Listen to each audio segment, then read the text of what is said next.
बच्ची गलत है। हम तो केस फॉलो करना ही छोड़ दें, हम मेहदी साहब के साथ सवाल करें कि सर ये क्या कर रहे हैं, हम तो आप पिछले महीने 4 महीने से आपके पास साथ लगे हैं, आपने ये झूठ बोले। बच्ची से अगर आप इंग्लिश में कानून लिखने का भी कह देना तो शायद उसको उसमें लिखने भी मुश्किल हो, वो वर्ड भी नहीं लिख सकती। क्या हर केस में वो इतना पर्सनल हो के उस कल्प्रिट के या जो भी वो सब्जेक्ट होता है उसके पीछे पीछे जाती हैं, उसको चीजें खिलाती हैं, उसको देती हैं, या ये सिर्फ दुआदारा केस में? अस्सलाम वालेकुम, आप देख रहे हैं पाकिस्तान टुडे। मैं हूं आपका मेज़बान अनीब ज़हीर। फरहान मेरे साथ मौजूद हैं। दुआ ज़ाहरा केस पे जो पहली वीडियो की थी वो फरहान ने ही की थी और डे 1 से इस केस को कवर कर रहे हैं। दुआ ज़ाहरा को दारुल मान लाया जाता है और दारुल मान जब वो पहुंचती है तो फरहान और काफ़ी यूट्यूबर, इलेक्ट्रॉनिक मीडिया के लोग वहाँ पर जाते हैं तो कहा जाता है कि जनाब अली आप दुआ ज़ाहरा को नहीं मिल सकते। लेकिन एक यूट्यूबर सब लोग जानते हैं, ज़ुनैरा महाम, आज जाती हैं और दुआ ज़ाहरा से मिल के आती हैं। ये बात समझ में नहीं आती कि किस तरह एक यूट्यूबर को परमिशन मिलती है कि वो जाकर दुआ ज़ाहरा को मिल आए। और हाई प्रोफाइल केस है, गवर्नमेंट है, सुप्रीम कोर्ट इस केस को लेकर चल रहा है और इतनी बेएहतियाती इस केस के अंदर की जा रही है। डे 1 से बात करते हैं फरहान से। अस्सलाम वालेकुम। वालेकुम सलाम। नहीं भाई, फरहान ऐसी क्या वजह है यार, आपको नहीं जाने दिया गया, हारिस गया उसको नहीं जाने दिया, और बहुत से इलेक्ट्रॉनिक मीडिया के दोस्तों के साथ मेरी बात हुई, उनको नहीं जाने दिया और कहा गया कि जब तक कोर्ट फैसला नहीं करेगी किसी को भी दुआ ज़ाहरा को मिलने की इजाज़त नहीं दी जा सकती। एक यूट्यूबर जाती है और मिलके आ जाती है, क्या वजह है? अच्छा नहीं भाई, जब इस तरह के मामलात होते हैं ना तो जो हम काम करने वाले फील्ड में हैं उनमें एक सेंस आपको पता है ऑटोमेटिक डेवलप हो जाती है कि यार ये काम हो जाएगा या ये नहीं होगा। तो हमें पता था कि हम जितनी मर्जी कोशिश कर लें, जो मर्जी एफर्ट कर लें, फिलहाल ये मुनासिब नहीं है कि हम अंदर जाएं, किसी को तंग करें, और उसमें हमें काफ़ी हर्डल्स का सामना होना है। और इन केस अगर हम ये इंटरव्यू रिकॉर्ड भी कर लें, क्या इसको पब्लिश करना चाहिए, ये दिखाना चाहिए, ये इसमें कोई ये कानूनी जो इनके मामला चल रहे हैं उसमें तो इफेक्ट नहीं करेगा, तो बहुत सारी चीज़ें सोचनी होती हैं। तो हमने ये कोशिश ही नहीं की। ठीक है। हम उस दारुल अमान के बाहर गए, हम अपनी गाड़ी में से रिकॉर्ड किया कि ये वो दारुल अमान है जहाँ पे बच्ची मौजूद है, हम आपको यहाँ से रिपोर्ट कर रहे हैं। ये बड़ा आपने जो आज सवाल पूछा कि एक यूट्यूबर खातून अंदर गई हैं, पूछ के आई हैं, उनको चीज़ें दे के आई हैं, जिब्रान नासिर की भी ट्वीट आ गई है, उन्होंने मेंशन किया है सलमान सूफी साहब को। क्वेश्चनेबल फैक्ट है, किस तरह चले गए अंदर, जो केस प्रोसीडिंग में चल रहा है, सारे मामलात हो रहे हैं, और ये अब इसके जवाब दे कोई तो हो ना, कोई तो हो ना जवाब दे। अगर मैं ये सवाल पूछूं उन खातून यूट्यूबर से, क्या वो हर केस को इतना ही पर्सनल लेती हैं जिसको भी वो कवर कर रही होती है? क्या हर केस में वो इतना पर्सनल हो के उस कल्प्रिट के या जो भी वो सब्जेक्ट होता है उसके पीछे पीछे जाती हैं, उसको चीजें खिलाती हैं, उसको देती हैं, या ये सिर्फ दुआ ज़ाहरा केस में? ये तो क्लियर कर देना वो कि मुझे दुआ से कोई खास मोहब्बत है। अच्छा फरहान, अब डे 1 से इस केस में हम भी इस केस को देख रहे हैं और भी बहुत लोग इस केस को देख रहे हैं।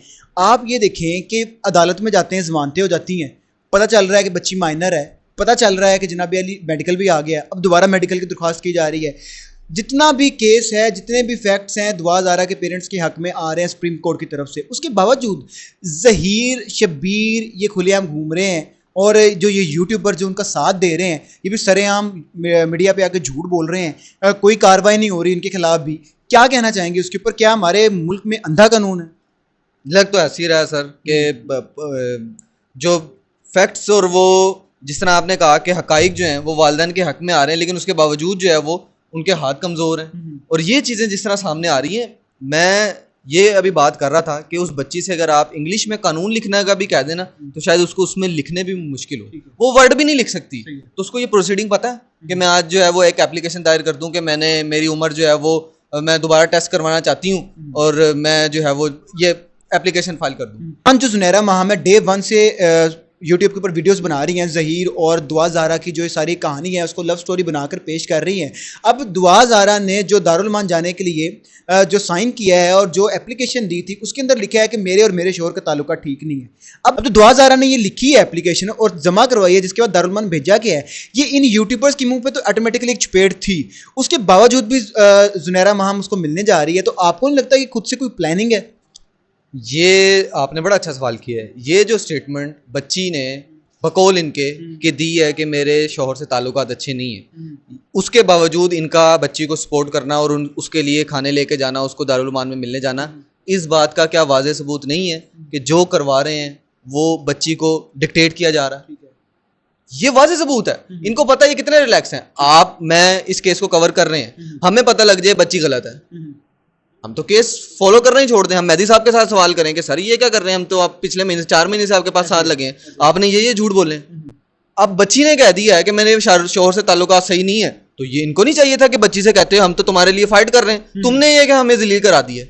ये चीज़ इस बात की गवाह है कि बच्ची को डिक्टेट किया जा रहा है और इनको पता है कि बच्ची जब कराची चली गई तो हमारे सारे पोल खुल जाने हैं। और मेरा एक सवाल है, जब बच्ची कराची शेल्टर होम में मुंतकिल थी, जब फर्स्ट टाइम आई थी, जब उसको रखा गया था 2-3 दिन के लिए, वहाँ वालिदैन की मुलाकात नहीं हुई।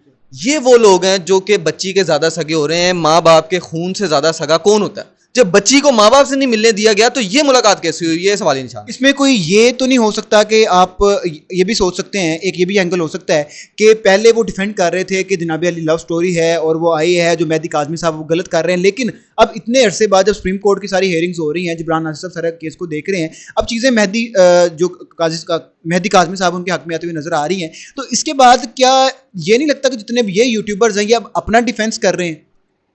ये मैं तो समझता हूँ यूट्यूबर्स के जो मामला चल रहे हैं ना, ये भी बड़े अजीब से हैं।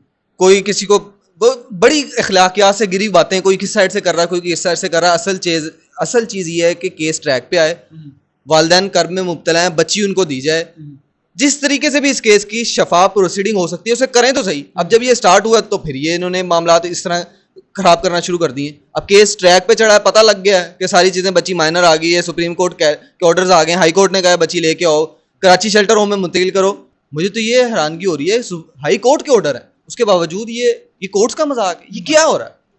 जी, तो फरहान ज़फ़र साहब हमारे साथ मौजूद थे, अपनी सारी बात सुनी कि ये जो केस है, आप देखें कि अगर किसी को भी अदालत की तरफ से कोई पैगाम आता है, बुलाया जाता है, अगर वो इंसान नहीं जाता तो तौहीन अदालत के मुकदमे चल जाते हैं। लेकिन एक जो बच्चा है, बच्चा कहें या उसको क्या कहें, समझ से बात बाहर है, उसने पूरे जो 2 सूबे हैं उसकी पुलिस को घुमाया हुआ है, पूरे सूबों की अदालतों को घुमाया हुआ है, सुप्रीम कोर्ट को घुमाया हुआ है।